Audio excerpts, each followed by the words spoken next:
Sungguh-sungguh Allah sangat ridho ketika seorang hamba itu makan makan ketika sesuap nasi dia muji Allah, ketika minum seteguk nasi dia muji Allah. Itu kalau orang diridhoni Allah itu wali betul. Itu untuk jadi wali itu gampang, kamu makan ridho, kamu nginjak buminya Allah ridho seneng, kamu hidup keseharian aman seneng. Nah ini supaya sampean kita semua ngaji betapa panduan Rasulullah untuk menggapai ridho Allah itu banyak yang keseharian sekali. Saking kesehariannya banyak dalam hadis dan itu sahih. Nabi menyebut hal-hal yang keseharian. Hatta ma tas'alu fi fimra'atika, kamu punya uang kemudian istri kamu bisa makan itu ibadah. Bahkan sebagian ibadah itu dicontohkan Nabi yang akhirnya diprotes sahabat.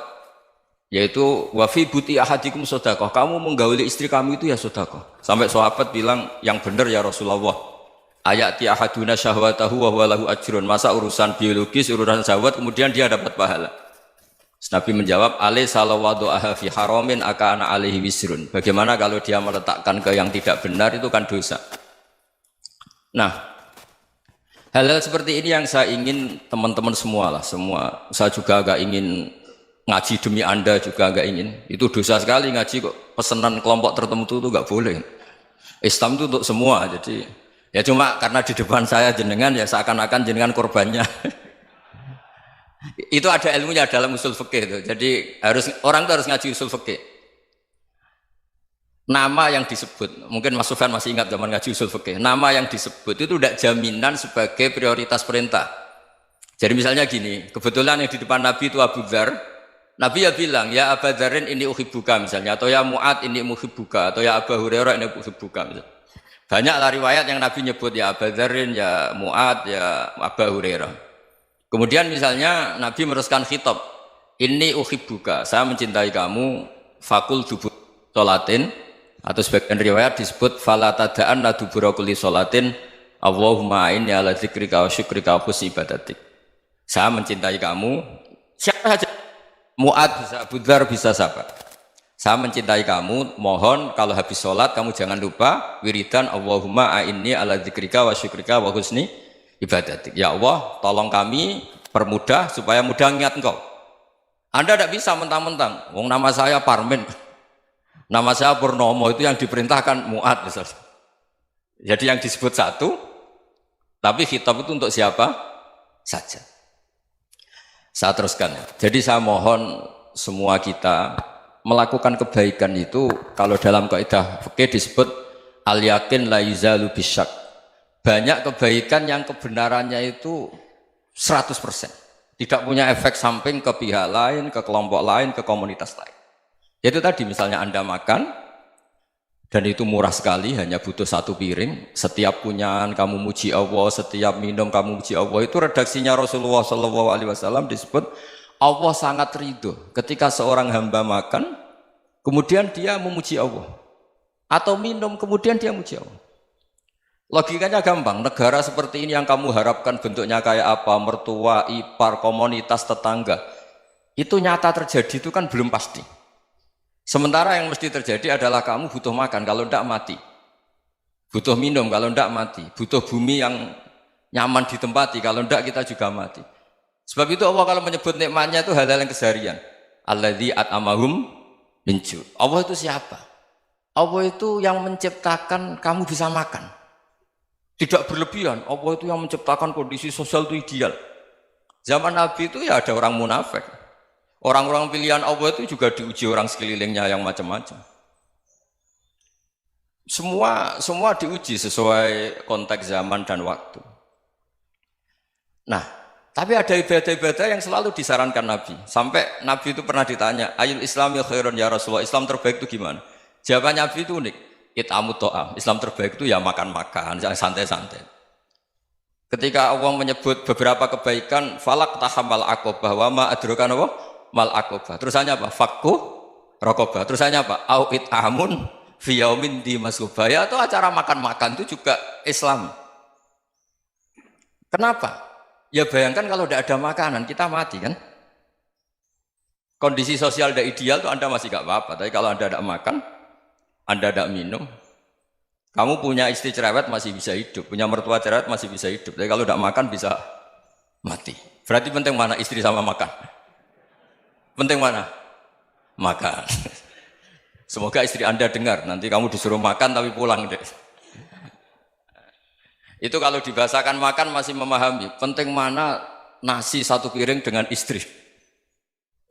Nggak ada nasi mati, nggak ada istri belum mati. Penting mana? Gak berani jawab kan? Nah, ternyata Anda ada garang kan di depan istri.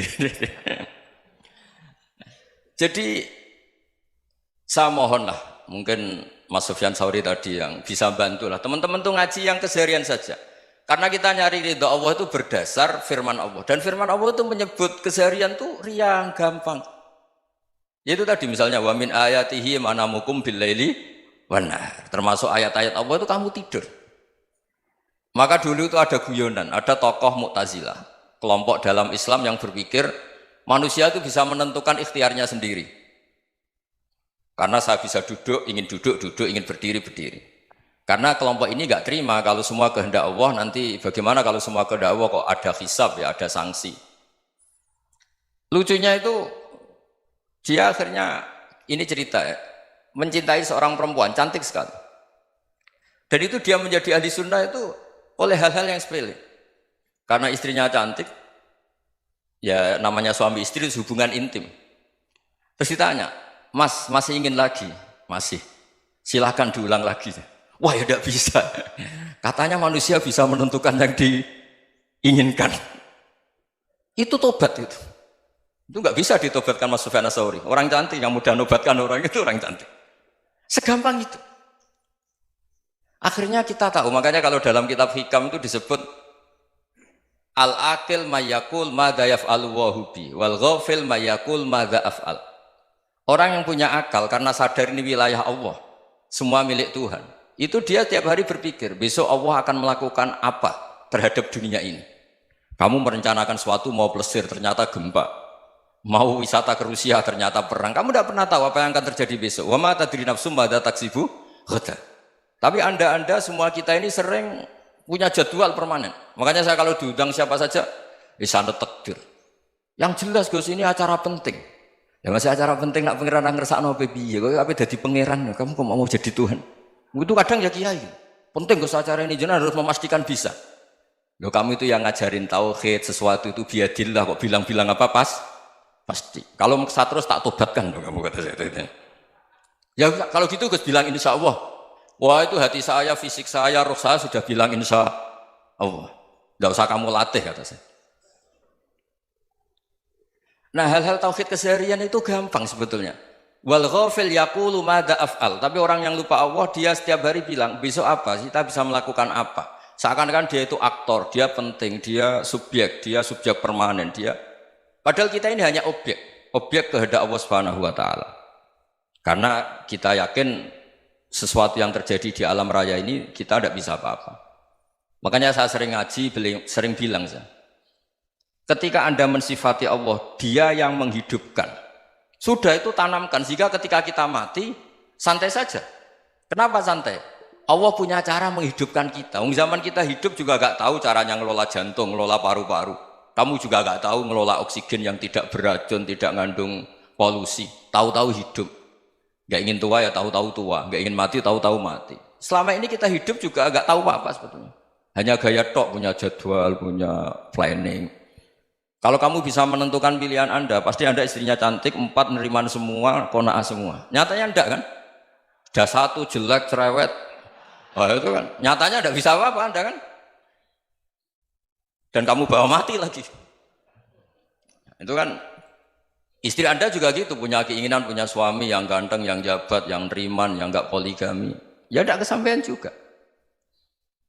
Kalau kita ngitung tingkat kegagalan kita itu gagal terus. Ya kan? Nah, terus ingat Allah, madza yaf'alu wa bi. Orang yang punya akal selalu berpikir Allah itu menghendaki apa terhadap saya. Lalu sama-sama orang melihat orang yang serius, itu kata Anda itu pemikir berat, serius, senang punya tokoh yang merengut tuh, karena kamu anggap serius. Tapi sebagian orang menganggap orang yang serius itu wong merengut, wong masam, wong muka kok ditekuk. Jadi sama Itu hati ya muqallibal qulub tsabbit qalbi ala dini, karena kita nggak tahu cara berpikir kita tentang orang lain, tentang sekeliling kita. Misalnya kita orang baik yang jenis ngurmat fakir miskin, ada orang bangun masjid mewah itu janggal. Apa artinya masjid mewah kalau banyak orang kelaparan? Tapi kalau yang jenis pendidikan, apa artinya masjid mewah kalau tidak bisa ngaji? Nanti yang jenis infrastruktur, apa artinya ini kalau semuanya punya sudut pandang yang berbeda-beda. Dan Islam mengapresiasi semua kebaikan. Tapi katakan semua kebaikan itu adalah kehendak Allah Subhanahu wa taala. Karena apapun baik Anda itu pakai fasilitas yang diberikan oleh Allah Subhanahu wa taala. Sehingga ini yang disebut qulillah tsumadarhum fi khawdihim yal'abun. Ya kembali tadi ke tema-tema bahwa keseharian Anda ini sudah Islami. Saat Anda tidak bisa melakukan apa saja. Saya sering ada jenazah, biasanya kalau tetangga meninggal saya sering disuruh ngelepas. Saya bilang orang ini baik karena sering ngelamun di rumah, sering nganggur di rumah. Ditanya sama anaknya, kenapa Gus nganggur baik? Ya kalau dia nganggur artinya juga agak berbuat sesuatu yang maksiat kan? Ya kan? Orang nganggur di rumahnya ya tidak bunuh orang, tidak maling, tidak korupsi, ya namanya nganggur di rumah. Lah cuma istri cara pandang nganggur gak menghasilkan uang itu. Tapi juga gak menghasilkan kriminal kan? Jadi sebenarnya Islam itu makanya kalau sampai ngaji usul fikih itu ada kitab usul fikih namanya Lubul Usul, itu terkenal sekali di pesantren itu. Itu kalau ngapresiasi keseharian itu luar biasa. Izma min mubahin illa wa yatahaqqaqu bihi tarku haramimma. Karena keseharian yang mubah saat Anda lakukan itu ada kehebatan yang luar biasa, yaitu meninggalkan haram. Makanya dulu banyak orang-orang alim ketemu temannya itu guyon sampai semalaman. Itu biasanya yang semangat Islam itu kiai kok tidak tahajud, kiai kok tidak witir. Orang yang sedang mapan uangnya banyak, malam itu tidak kelayaban itu sudah luar biasa. Melawan nafsu supaya tidak maksiat itu sudah luar biasa. Supaya lupa guyon sama temannya semalaman sampai subuh. Gejlok-gejlokan ngenang zaman miskin, zaman kuliah nggak jelas, zaman apa. Melihatnya jangan tarkut tahajud. Seperti ini meninggalkan tahajud, tapi meninggalkannya ini talkul muharramat. Jadi kayak apa hebatnya? Sehingga Imam Ghazali punya riwayat yang agak unik. Hatta takuna ibadatu akhiri hadil ummah iku an-naum. Sehingga suatu saat ibadah terbaik umat ini itu tidur. Itu kan riwayat kontroversi. Ketika Imam Ghazali tanya, kenapa iya? Kenapa kamu mulai keluar dari rumah itu sudah banyak maksiat? Melihat perempuan yang enggak mahram, melihat fenomena. Tapi kalau kamu tidur itu enggak melihat apa-apa. Tapi juga kamu jangan menganggap tidur itu ibadah betul. Saatnya melakukan fardhu ain malah masih tidur. Tapi itu sudut pandang yang menjadikan kita Islam itu gampang. Jadi saat Anda tidak bisa aktivitas apa-apa, misalnya ada beberapa orang yang lumpuh. Lumpuh itu memang nggak bisa Jumatan, nggak bisa ibadah, tapi dia juga nggak bisa maksiat. Tidur itu memang Anda saat itu tidak bisa tahajud, tidak bisa witir, tapi saat itu ada zina, ada maling, tidak gosipkan orang, tidak bully orang, tidak menanamkan kebencian, tidak hasud. Sehingga tidur menurut Allah Ta'ala wa min ayatihi manamukum billaili apa? Wan-nahar. Karena di tidur itu selain ada unsur istirahat, jaga kestamina, juga ada unsur meninggalkan beberapa keburukan. Nah saya mohon ibadah yang keseharian ini kita jaga. Supaya kita semua baca ayat itu fasih. Fasih itu tertanam di hati. Allah itu siapa? Alladzi at'amahum min ju'i wa amanahum min khauf. Dan Allah kalau cerita di Quran itu anna subabnal ma'a subba thumma syaqaqnal ardhan wa syaqqa fa ambatna fiha habba wa inaba wa qadba wa zaituna wa nakhla wa hada'iqa hulba. Kamu tahu saya ini siapa, kata Allah? Saya ini adalah Tuhan yang menurunkan air, kemudian ada tanaman banyak. Habba wa inaba wa qadba, ada zaitun, ada tin, kalau orang Jawa mungkin ada tela, ada padi, ada mangga, ada pisang. Sudah. Wa inaba wa zaituna wa nakhla wa hada'iqa hulba. Ada perkebunan yang lebat. Tujuannya apa? Mata Allahkum, silahkan kamu pakai, kamu nikmati. Tapi karena kadang kita ini punya ide-ide besar. Tadi untuk syukur saja nunggu punya istri riman, rumah baik, tetangga baik, komunitas baik, semuanya baik baru syukur. Lama-lama nanti ada di surga, syukurnya nunggu surga paling kelas A. Itu sudah ada yang menghuni Rasulullah, kamu nggak boleh di situ. Masa untuk syukur saja? Repotnya Masya Allah. Jadi mohonlah Quran yang kalau Anda hafalkan juz sama itu kan ada ayat-ayat yang kayak tadi. Ya, fal yang dzuril insanu ila ta'ami. Coba lihat. Apa yang kamu makan ya? Dari mana? Dan untuk mempertahankan hidup kamu keseharian. Jadi jangan kira ibadah itu harus membentuk komunitas yang versi Anda. Ibadah itu harus yang hal yang mulu-mulu. Kesehariannya Anda alami. Loh ini saya tidak bikin-bikin. Saya ngaji bukan karena berdasar pesanan. Itu ayat yang saya bacakan betul ada ayatnya kan. Fal yang dzuril insanu ila tu'ami anna sababnal ma'a sabba thumma syaqqaqnal ardo syaqqa fa ambasna fiha habba wa inaba wa qadba wa zaituna wa nakhla wa hada'iqa ghulba. Terusannya apa? Mata'al lakum, silakan kamu nikmati. Mata itu silakan kamu nikmati. Ya kayak sampean dikasih hidangan ya makan. Ya sudah makan, habis makan ya minum, habis itu ngantuk ya tidur. Ya sudah normal-normal saja. Kayak apa indahnya Islam? Tapi Anda mencari Islam yang gimana lagi? Nah itu yang diajarkan guru-guru kita, diajarkan sanad kita sampai Wali Songo, sampai Rasulullah SAW. Bahwa pada akhirnya ada jihad, ada perang. Itu dulu memang perang, bukan membunuh, beda. Dulu kita dijajah Belanda ya perang, dan itu normal karena kita dijajah. Jadi ketika orang lain ingin baik sama kita, wa in ahadum minal musyrikin astajaruka ya fa'jirhu hatta yasma'a kalam Allah. Kalau mereka ingin baik ya kita baik. Makanya ada istilah musta'man, mu'ahad. Kalau mereka ingin damai, berdampingan dengan kemajmukan ya itu yang lebih baik. Karena memang Islam menghormati proses perdamaian. Wa in janahu lis-salmi ya fajnah lah. Kalau ingin damai ya kita harus